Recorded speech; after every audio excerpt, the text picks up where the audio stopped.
गुरबाजों शतक सत्ते जीतिला team India. अधिनायक Prince तथा सुमान गिल आकर्षणीय अर्धशतक से 84 नट आउट इनिंग्स खेली प्रथम दिन के मैच को भारत 7 विकेट जीति नहीं। देखा गले DRS मेथड नियम अनुଯାयी प्रथम दिन के मैच वर्षा बाधाप्राप्त जो 25 ओवर मैच विशिष्ट होता है। 25 ओवर मैच विशिष्ट 24 ओवर 5 बॉल खेली 194 रन कर ऑल आउट होता। अफगानिस्तान दल 155 रन विजय लक्ष्य पिछा कर जाए 22 ओवर 5 बॉल खेली मात्र 3 विकेट हराई यही विजय लक्ष्य हासिल करनेला टीम इंडिया।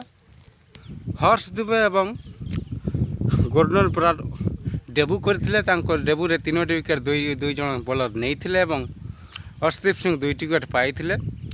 देखा गले 39 KL राहुल 34 ईशान किसान और अधिनायक सुमान गिल 84 रन इनिंग्स खेली। तेज चलतु जानवा संपूर्ण खबर विषय में।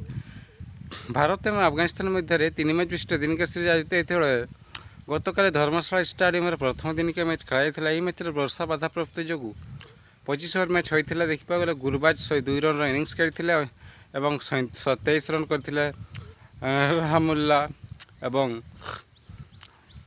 मात्र 13 ओवर बेले 130 रन करथिला। अफगानिस्तान दल मत तो लगुता 228 रन पार हो किंतु गुरबाज आउट होगा ऑल आउट हो जाता अफगानिस्तान दल। तेणु मात्र 25 ओवर खेली पारि नथिले 194 रन कर पारिथिला। 155 रन विजय लक्ष्य पिछा कर जाए टीम इंडिया को 5 बॉल खेली विजय लक्ष्य हासिल करनेला। तो फ्रेंड वीडियो भल लगी लाइक करते वीडियो देखते धन्यवाद।